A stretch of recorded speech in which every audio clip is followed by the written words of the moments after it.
Hey, idiots. Welcome to another episode of Hey, Idiots. I gotta stop doing that. I swear to God, I'm not doing that on purpose. I'm not like, gotta, this bit.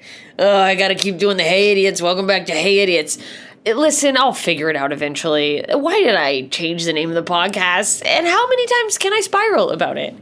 If I had $1 for every time I've publicly, and by publicly I mean on the podcast, spiraled about my own podcast, I wouldn't need the podcast. I'd be making more money than I did in ads all year. It's February. Ever in a year. Okay, it's great to be here. It's great to be with you guys. It's been a wild fucking week. Congratulations to the Seattle Seahawks for bringing home what is basically a gold medal in football, the football gold medal. My brain is in full Olympic mode. We are deep in the trenches of the Winter Olympics. I've been watching it with my good friend Sam, former producer of the show. You remember when we did all the interviews with Sam? You remember when this was organized? That's when Sam was here. Remember when things were coming out every week and you're like, wow, she's finally on top of it. I wasn't. Sam was. And having someone to be accountable to made me more accountable. Going like, oh no, I asked him to help me. I better get ready. Oh, life is a hellstorm. But I think we're doing good. We're doing good so far. I've been on the live streams every week. A couple episodes haven't come out because the live streams got carried away. If you want to be in the live stream with us, we hang out before the show starts. I do a live recording of every show, and the first 10 to 15 minutes before I start recording, it's a hang. We're chatting. We're riffing. That's every Tuesday, live at 5 Pacific time, 8 p.m. Eastern. Gonna have to do a different time next week. So when I say every week, well, but I will be doing Neil Brennan's show at Top Secret Comedy Club next Tuesday at 7 p.m. New York time. So there's just no way I will make it back. But I will post in the Facebook group. If you are not a member of the Idiots Facebook group, go find it, connected to my Facebook page, facebook.com/JMScomedy, and get in there. There's funny videos, funny memes being shared. That's where I put little information like this for people who are not a member of my website, which you can also be, jmscomedy.com. You can join for free. There's different levels. You get different stuff, and it's fun. More time to hang. Discounts on merch. Cool stuff in the mail. I'm sitting in postcards. I'm sitting on sitting on 2 cities that I need to mail, and only in this moment did I realize I didn't get postcards in Minneapolis, but let me off the hook for that one, guys. I wasn't going to go around dodging and ducking ice and going, is there a paper source?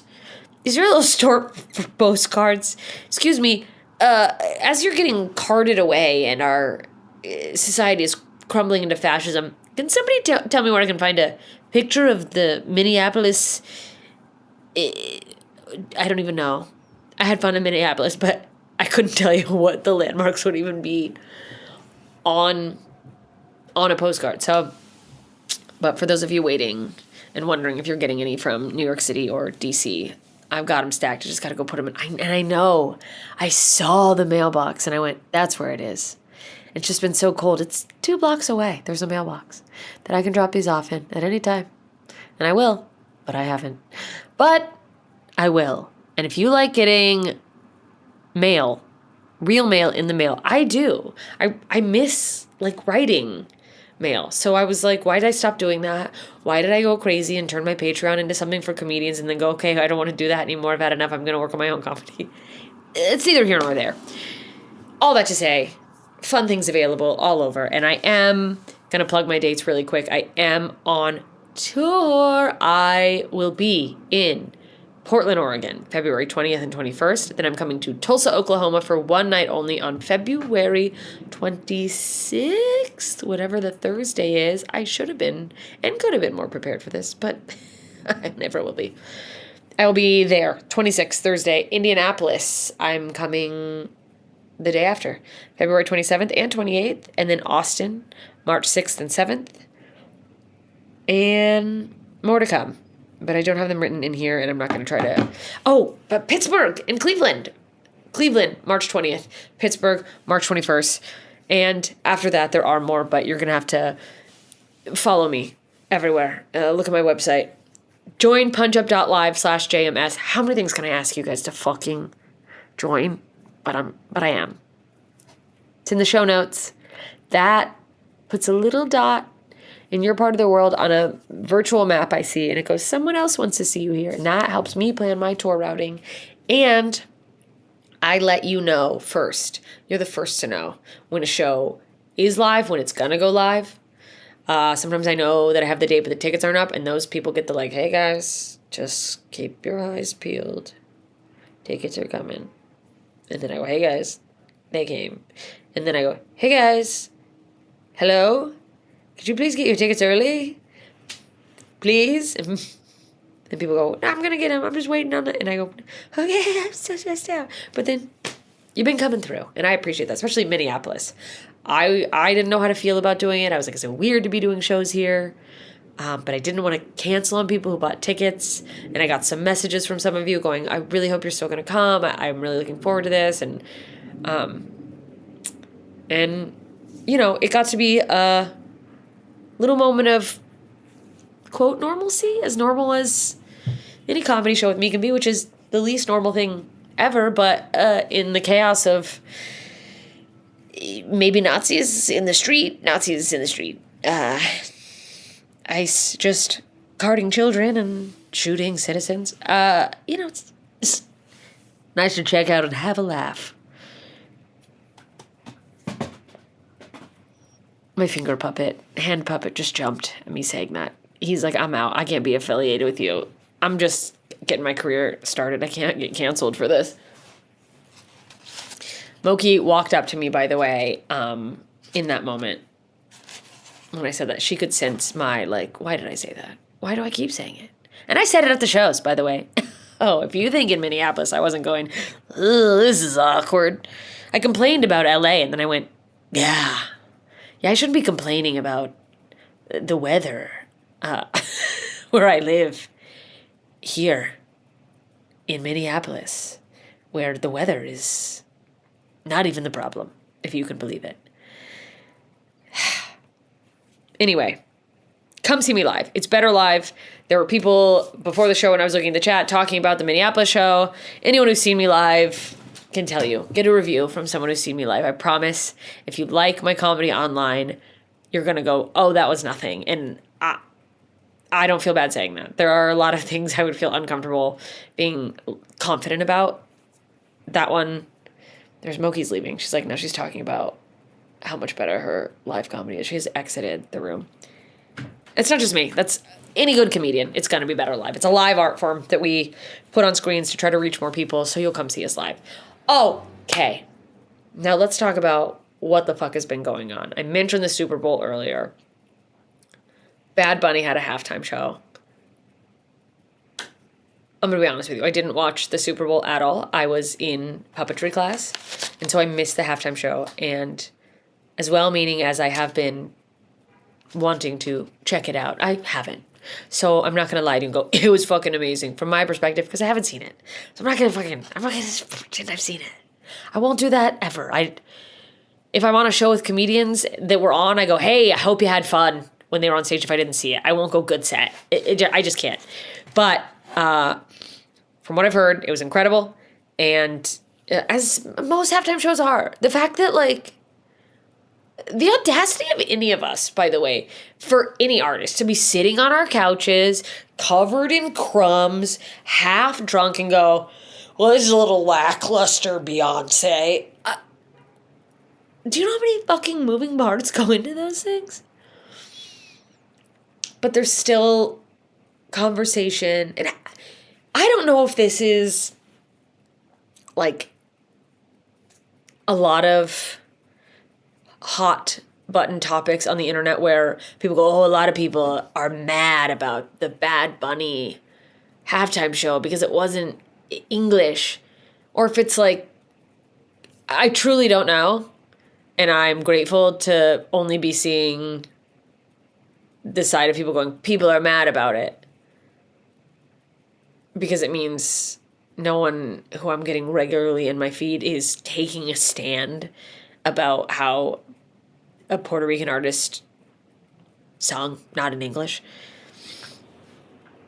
it's a fun show. It's a vibe. Tom Segura made a really good video about, like, you don't need to learn Spanish. You just need to learn how to have a good time. It's fucking, you've never vibed out to a song in another language in a French cafe. I thought that was, like, a perfect way of putting it. All that to say, I don't know if, like, a bunch of people are up in arms or if it's, like, one guy's tweet that is, you know, being put everywhere and people are arguing with a fake group of people. Just going, well, for everyone saying this, and it's actually just that guy. I want to believe that's the case. However, one of the people saying things about how bad it was is Trump. And honestly, and I know I can't say division aside with all the things I've already said or whatever. Take out the just blatant, like, being divisive aside. Why is the president of the United States posting paragraphs about the Super Bowl halftime show? Don't you have anything else to do? Shouldn't you be wiping your ass? What is going on? I also saw just a couple clips from, like, pop up in social media, and it was, of course, people making fun of the other show with Turning Point USA or whatever halftime show, which I think most people didn't even know about. Like, you had to be, like, chronically online to even know that was happening. And I think a lot of people, especially people who maybe are Republican, and would like those artists if, you know, just not thinking about politics, just thinking about the kind of music they like. I think a lot of people just fucking didn't know. And they just go, okay, cool, this guy's on. And I think there's people of a certain age that no matter who the artist was, they probably were going to go, I don't know any of these songs. Like, if they'd put Sabrina Carpenter in there just to be like, she's all American, she's blonde, she's hit. The 50-year-olds complaining about Bad Bunny would still have been like, gay women, she didn't even have pants on. Like, they just fucking... It would have been a bathroom break either way for those people. Like, who gives a fuck? But I did see little clips of the other one, and it looked really empty. And that maybe is a testament to what I just said. But I was like, that's embarrassing. Like, that it could have been, like, a fun live thing that, like, theoretically, you remove politics. And I shouldn't be saying that. Because Turning Point is inherently political. So how could you? But if people were just like, hey, we got these country artists together. And, you don't know jack shit about the country artist. Political views or whatever. And they just go, and if you want, we're going to be doing a little thing at halftime too. They have the Puppy Bowl and here's the country show. And we have different advertisers who are going to advertise on that because they think people click over the country show. I don't know. Actually, I have no idea what I was saying. As I say, I don't know, like, maybe people would have just been like, this is fun. I don't even think they would have. That's the thing, is that it's like, yeah, I don't need to watch a concert. I mean, because it was just, I don't need to watch Stagecoach filmed on a camera, like, from the back of the room.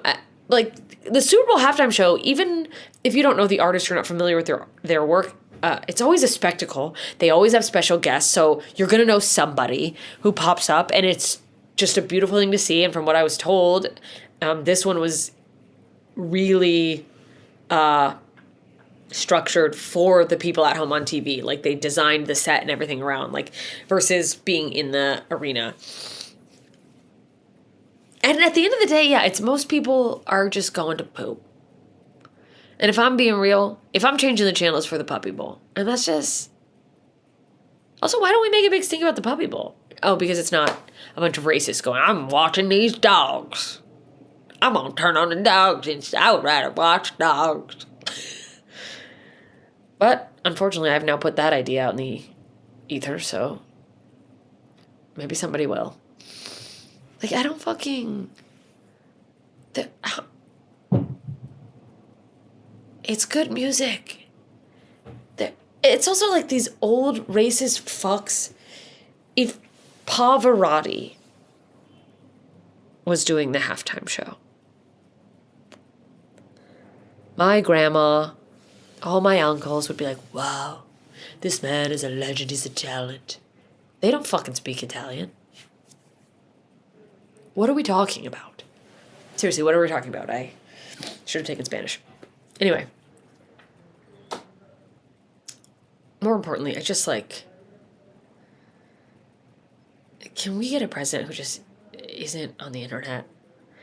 Not like just like fucking, because I can't imagine having that job and the amount of fucking things you have to field. How are you posting online? Ugh. It's also like, hey, shut the fuck up. We're not going to forget about the Epstein files because you're going, this is a blight on American culture, whatever the fuck he said about a halftime show. They're spitting in the face of consumerism. No capitalist is going to be horned up to buy Doritos after that halftime show. They're going to want to hug their family and friends. They're going to think about how it's about the people and we should care about each other. They're not going to buy a Ford truck. We can't stand for this. Anyway, they're going to put us in camps. They took down the LGBTQIA, the rainbow flag. I'm not going to fuck up the letters. I mean, I am going to fuck up the letters. That's why I'm stopping. But they took down the rainbow flag at Stonewall, which is a national monument. They made it a monument. Obama did in 2016. There was an announcement, a government... I should write these words down because I get fired up and then I forget words. Basically, a new federal rule made that no flags can be flown at national parks, national monuments, if they are not the Park Service or the American flag.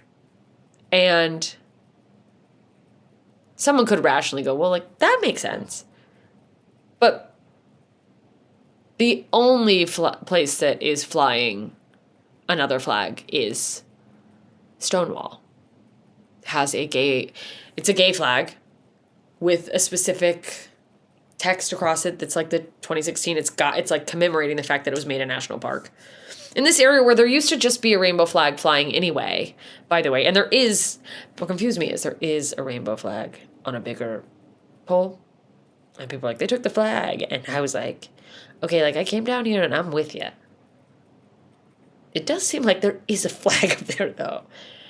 But there's a separate pole where this specific rainbow flag that was had text and images specifically commemorating that it was made a national park.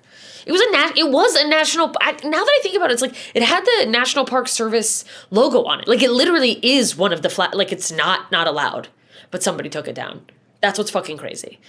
And there are no other parks where this broad statement would even be relevant. So it was very pointed.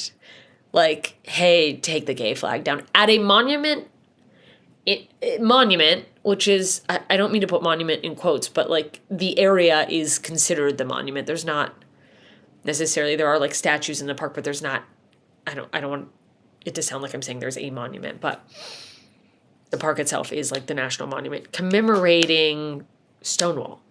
It's literally about the struggle and activism of the LGBT community and what they have gone through to get their rights and to be treated as equals. So, I don't know. I was coming out of a podcast and I got a text that was like, they're taking down the LGBTQ flag, the fucking rainbow flag. I hate that I stutter saying all those letters together. They're taking down the flag at Stonewall. I'm going to go protest. You're going to come protest? And I was like, there's not a fucking world where I'm not going. And listen, it's cold. Do you know how fucking mad I have to be? And it's not about me. It's about the community. It's about a lot of other people who are not like me. But they are humans. They are Americans. Their rights are human rights. And if any of us is not free to exercise our rights, I think that should be a concern to all of us. I don't think we can be free if any group is not free.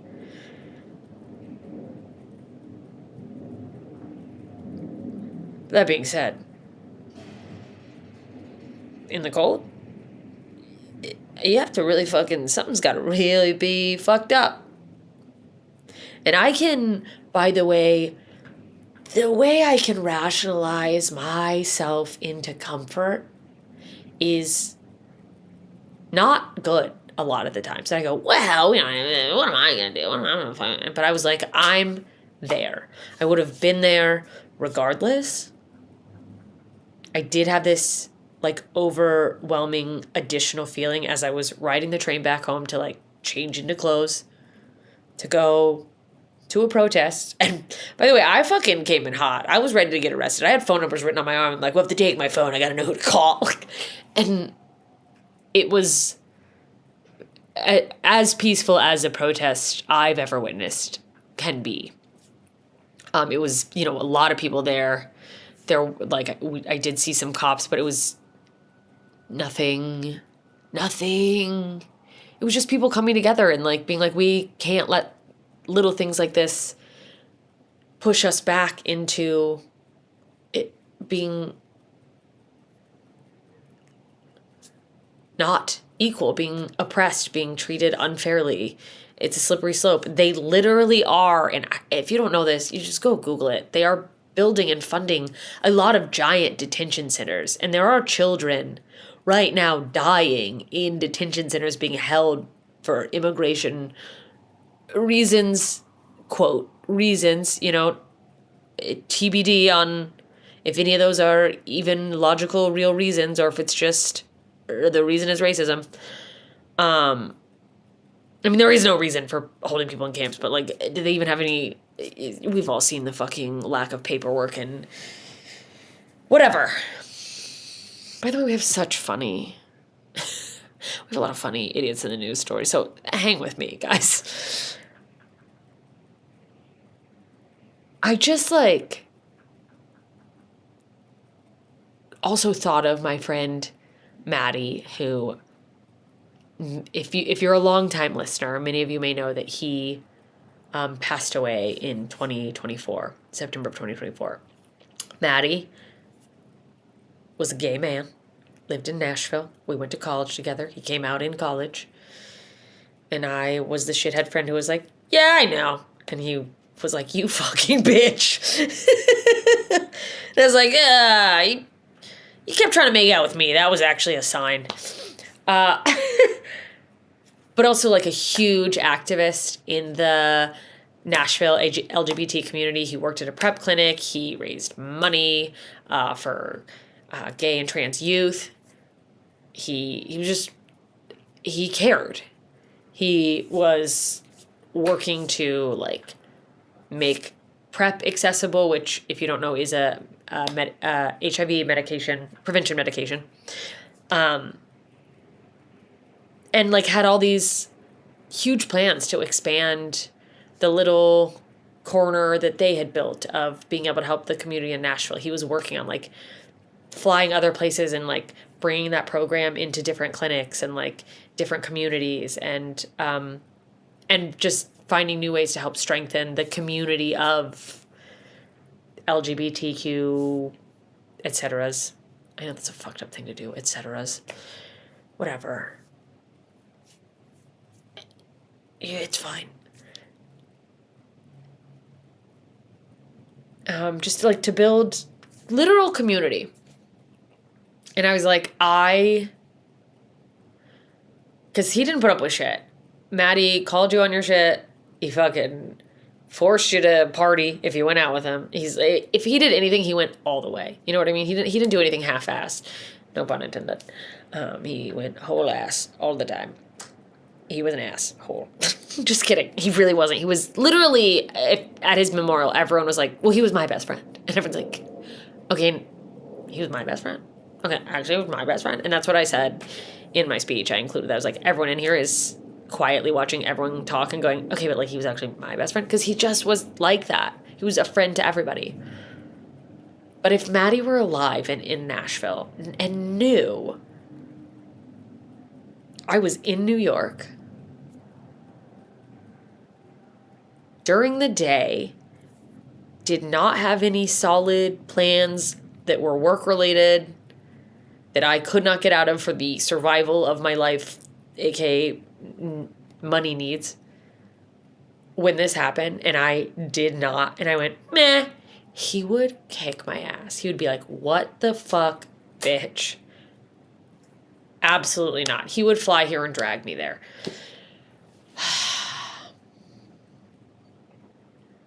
And I mean, I don't know. It's just like very powerful. I don't like that I even had to be in a situation where I was like, wow, this is such a beautiful moment of people coming together, because thank God they do, and thank God they are, and thank God they always will. But like, we shouldn't have to experience these moments of like, wow, the beauty of a strong community. I'm so fucking sick of people being like, the silver lining is that we see how resilient these people are. Yes, but we shouldn't fucking have to. We should just get to live our lives equally, care about each other, and it's none of my fucking business who you want to fuck, or who you do fuck, or what you identify as, or what you want me to call you, unless I'm talking to you. Like, then you tell me and I will, but like a fucking random person I'll never have a conversation with because I've passed you on the street. Like, it doesn't fucking affect people. And they, by the way, keep bringing up this shit in the news, and it's like, for what? When has a gay or a trans person really, if you feel a visceral reaction to, well, maybe they shouldn't, ever bothered you? Who gives a fuck? Let people live.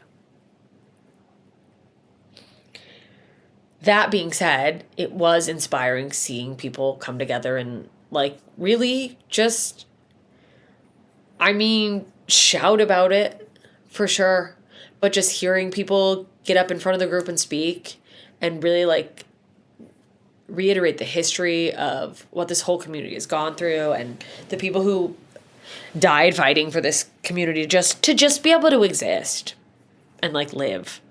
And that area is such a like sacred area with so much history where people still gather, and like the Stonewall Inn is right there. There's so many bars where it's like, this is where so many members of this community come to just be themselves. Hearing from people in that community really going like, this is an attempt to silence us and we're not going to be silenced. It was just like, yeah, it's fucking, you can't be intimidated. I don't know, it just opened up a lot for me, my brain, just thinking about how like, it's so important to, even in moments of like fear or being like, what the fuck, to not let that stop you from like sticking up for yourself, for people you care about, when you know something is wrong. It reminded me of that old quote. Nah, this is dumb. I don't even know who the quote was by. Anyways, there's this quote. Speak your mind even if your voice shakes. And I don't know. I don't even want the world to be in a place where people's voice have to shake over who they are. I should have done the idiots in the news up top. I should have started like more fun, because that would have prepared us. That would have given us a little like icing on the cake for this heavy edge. But all that to say, the flag's going back up tomorrow. People are going to go out there, and, you know, coming together and speaking your mind works. Make sure you vote if you don't like the way things are going. I don't know if it works. I don't know if either party is going to do anything for anyone, or if we're just going to spiral into death camps. But you got to try.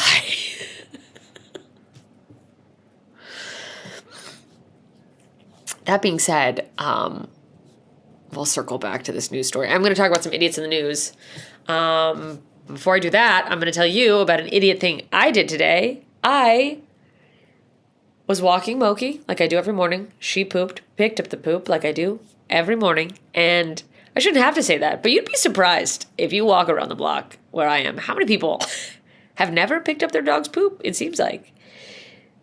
And there are outdoor trash cans. It's New York City. Today, however, Moki started going up the stairs. So I thought, I'll just throw it away in the trash chute. It's an apartment building. There's a trash chute. No big deal.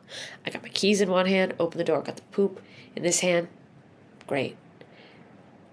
The trash chute's right across from the elevator. So we walk in. I go, there's a trash chute. Put on the trash chute. Confidently throw my keys, which are not even my keys. They are the keys of the person who is letting me stay in their place, into the trash chute. Gone. Sayonara keys. What do you do after that? I mean, thank God he has more keys, but that's how I started my morning. And then I had to come in and go, well, you're not going to believe it. I fucked up.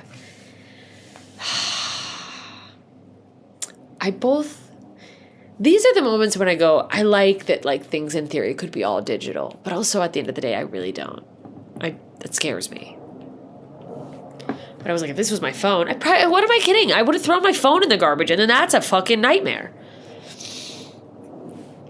Let's get to some idiots in the news before we get out of here. Let's get some lighthearted. I'm going to go lighthearted. There was a story I was going to bring up, but I'm saving that one. So, John from my League of Extraordinary Idiots, also in the Idiots Facebook group, I'm moving your story to next week because it feels like I'm going to have to dig in more, and I want to give it the right amount of time. So tune in next week for whatever story I'm not telling you right now. Bum, bum, bum, bum. Next week, whenever I do this at a different time, because I will be on Neil Brennan's new material show at Top Secret Comedy Club. But if you're in New York, that's a great show to come see. You want to see great comics working on brand new jokes, see the like beginning seeds being planted of things that you'll later like see in a special and go, oh fuck, I saw that when it was this tiny idea and now it's this whole expanded thing. That's my favorite stuff to watch. Okay. Idiots in the news. Very relevant to the culture of coldness. The culture. Yeah. Not metaphorically, not like people being shitty, but people being dumb in the cold. It's been cold as hell. And I think a lot of us in a lot of places that aren't normally this cold know that. And some of you are places that are still sunny, and fuck you. A man accidentally set his home on fire after using a torch to melt ice. It took several fire departments to extinguish the blaze. A homeowner in Massachusetts was attempting to melt ice with a blowtorch when his roof caught on fire on January 30th. Guess I missed this article when it was originally in the group. He and his wife were able to escape the blaze without injury. Multiple agencies were impeded by the cold weather. That makes sense. Dude, our streets have been so fucked up here that, like, the garbage men couldn't come around for a while. They did get the flames out. He was able to come down on his ladder and call 911. This man was on the roof and set his own roof on fire. You guys fucking don't. A blowtorch? Here's the thing. A blowtorch to melt snow on your roof is an idiot's way of thinking he's got a brilliant idea. That's like an idiot going, I know what I'll do. There's so many, like, don't be so fucking lazy. Shovel the goddamn roof, man. This is like every Homer Simpson fucking type dad. I got a brilliant idea. If you come up with what you think is a brilliant shortcut for some heavy, extensive chore or for something you're building, I beg you, men, and look, maybe women, but men, come on, you guys know. You're all thinking about the time, oh, well, that's like the time I tried to do this. Give up the shortcut. Just fucking lean in. Don't do it. Don't Tim the Toolman Taylor your house into ashes. Like, what are we doing? And then imagine the fire department coming to this call where it's like, oh my God, was this an arson? It's like, well, yeah, but by the guy that did it. Also, I'm not going to open the story, but underneath this, it says mail carrier says he was suspended after posting worries about winter storm safety on Facebook. Dude, that's hard fucking core. The post office is like, the one thing we're known for is that we always deliver the mail. You can't say you're concerned about getting the mail to people. It's literally wind, snow, sleet, hail, snow. Panic quietly in your heart. Not out loud on Facebook. People need to feel confident that they're... imagine getting injured as a mailman because of a winter storm and you're delivering mostly fucking spam.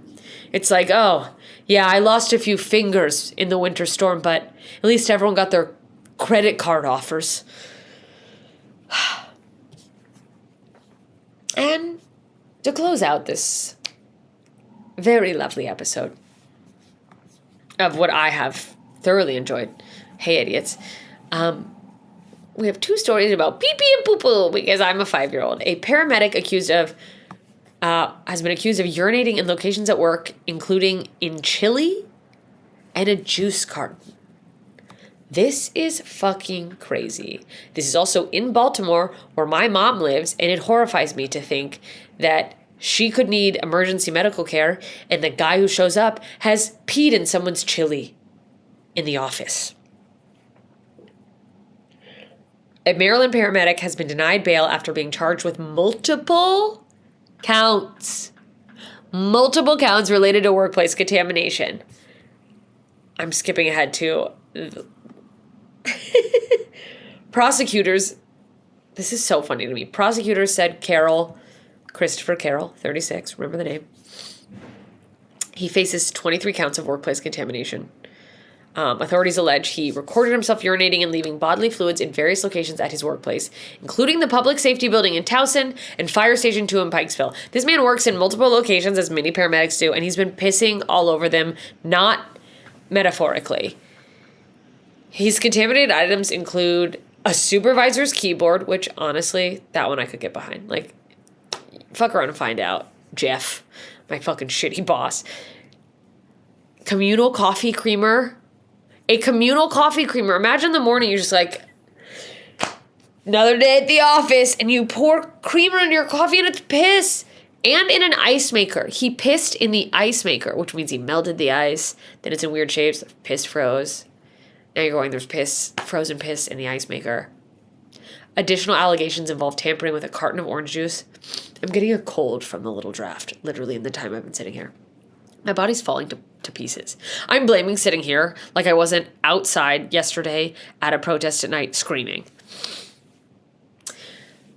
Tampering with a carton of orange juice, hand soap, chapstick, a pot of chili, a can of vegetables, an air conditioning vent, and a can of scented room spray. This is the funniest part to me. All of those things I said are things prosecutors listed.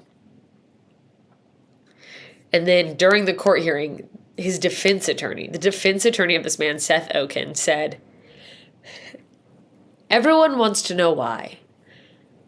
I don't have the ability to answer that question right now." Like, he was like, I don't know how to defend this guy. Which means that guy was like, yeah, I did it. So what? Just say I didn't. Don't say I'm crazy. I mean, you are. Regardless of the reason you did it, that's a crazy person thing to do. Piss in everything. They're alleging that he posted videos of the incident online and earned money through a subscription-based website. So, here's what I need you to do, idiots. I don't want you to do too much digging because I don't want your cookies to get fucked up and now you're getting weird piss porn sent to you. But if you happen to know that this is a real thing, if you know someone who's into this and can verify that this is a thing people pay for, I know, and I've known forever, I was going, well, there's a fetish for everything. People are paying money to see a man piss in stuff around his work. I'm like, is this sexual? Is this just like 15-year-old kids who give $5 and they like think it's funny that this guy's pranking people? Like, I can't wrap my head around the type of person, type of people. I can't imagine that it was like not a large enough amount for him to risk so much. I mean, he's in custody and the judge has denied his bail request, so jail for one. But like getting caught in all these different things, who knows what kind of fucking accidents he could have had. Getting his ass kicked. I'm sorry, you're pissing in the community coffee creamer at a fire station? If someone walked in and saw that, are you out of your fucking mind?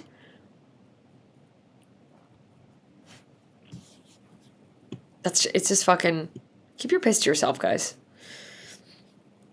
Maybe, I mean, in New York City, I can understand it because there's no fucking public restrooms. But I've had the thought. I'm like, maybe I just pee in a corner. It's hard out there. I'm dodging into hotels trying to pretend I'm a guest and find the hotel bathroom in the lobby. And it's hard. I've been saving bathroom lock codes when I get them in my phone and writing the location down. So I can go like, oh, this McDonald's on this corner in case you're over here and you have to pee. I don't know how to stay hydrated and not piss myself in New York City. So I'm mostly just dehydrated because I'm like, I'd rather be gasping and look old and turning to dust than piss my pants on a subway filled with teenagers who will bully me. What if everyone I've seen on the subway, I'm like, this drunk guy smelled like piss. He was actually like a regular guy who just couldn't hold it. And he pissed himself, so then he just pretended to be drunk because that was less embarrassing. He's just like, oh. Ah. Last but not least, a story that came from my lovely brother, Tom. Police use drone technology to catch serial pooper in a public park. This happened in Stoughton, Wisconsin. Boy, Wisconsin, what are we doing? The police department of Wisconsin used a drone to find a person it said was repeatedly defecating in a public park. The Stoughton Police Department reported Thursday it received dozens of complaints about feces and used toilet paper found along a park's walking path. Officials did not specify which park. However, I believe if you are a citizen of Stoughton, Wisconsin, you know what fucking park. First of all, how many parks can there be? Also, like, that's a lot of poop. I mean, so much feces and toilet paper that people are calling the police, dozens of people. Or maybe it's like not that much poop and they've never lived in New York City when it snowed and people had dogs. Anyway, the department said it used drones and trail cameras to identify the suspect. They determined a pattern using the trail cameras and noted the person would defecate in the park during early morning hours. This person had a routine. Officers made contact with the person, get ready for this, identified as a 46-year-old woman. I know I have gender bias because when I got to that part of this article, I was somehow more shook than I was previously shook by someone just having a routine shitting in the park. They identified her after a drone recorded her in the act. The police said she was not homeless, and that they believe she does not have mental health concerns. Excuse me? I'm sorry. We've got to, like, figure out what mental health issues mean, because to me, if someone is coherent, like, I assume they mean that she wasn't, like, you know, speaking nonsense or like crazy and screaming. To me, I am far more concerned about what's going on in the brain of someone who is holding a regular conversation and fully capable, and then just every morning they're not homeless and they go, yeah, no, this weather's been crazy, huh? How are the kids? But at 9 a.m. every morning they're walking into a park, shitting, wiping, and leaving the toilet paper on the ground.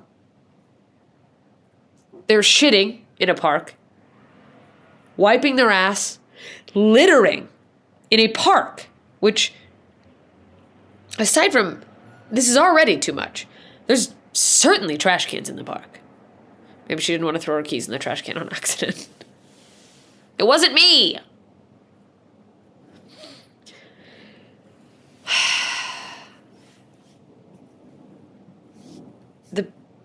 They said the suspect claimed to have used the bathroom at a certain time and location based on a personal pattern. Here's the weird thing about this article. And this was ABC 7 in Florida. That's where my brother lives, where he saw the article. That's where the article ends. It doesn't say they arrested her. It doesn't say they resolved the issue. This whole article was written and they just go, the police said that the suspect claimed to have used the bathroom at a certain time and location based on a personal pattern. Yeah, every morning I wake up and I go shit over there at 9 a.m. What are you going to do? Oh, but what did they do? We don't know what they did. That's how it ends. That's crazy. Listen, that's going to conclude our episode. Please leave a comment making up the scenario of what happened after this. They didn't arrest her. So what did they do? If you haven't already, please leave a rating and a review for the podcast. Subscribe to wherever you're listening to this, watching this. Give it a thumbs up if that's an option, depending on the outlet. And tune in next week. Follow my, go to the Facebook group. Join my jmscomedy.com League of Extraordinary Idiots if you want the real inside scoop. But I will post there, and I will post on, at least on my Facebook page. I'll try to share it to the other social media things. What time I'm going to do next week. But I appreciate you being here. Thank you for listening. Thank you for being patient with my ignorance. Be good to people. Just take a breath and be good to people. Also, I did help a blind woman on the subway, only to later in the middle of a conversation learn that I gave her my seat, and then I didn't know till later that, because I was too busy chatting, a man with one leg got on, and I didn't help him at all. I didn't offer my seat at all. That's just a fun little thing. Didn't see him. The irony. Is that irony? I don't know. The blind woman also complimented my outfit, so I guess she was just visually impaired, but enough that she needed assistance.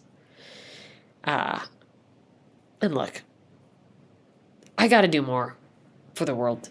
I gotta volunteer or help out enough that I don't feel like a hero giving up my seat, because I do. And that can't be good. I mean, feel like a hero. Give up the seat to an older person or someone who's handicapped. Get the feeling, sure. Whatever gets you out of the seat so they can have it. But if I was making a real impact, that would have just glided off my shoulder like nothing. But there was a little part of me that was wow, I did it. I was the first one to offer my seat. I'm Mother Teresa. Anyway, my nose is completely stuffed up. I love you. I'll see you later. Be good to each other.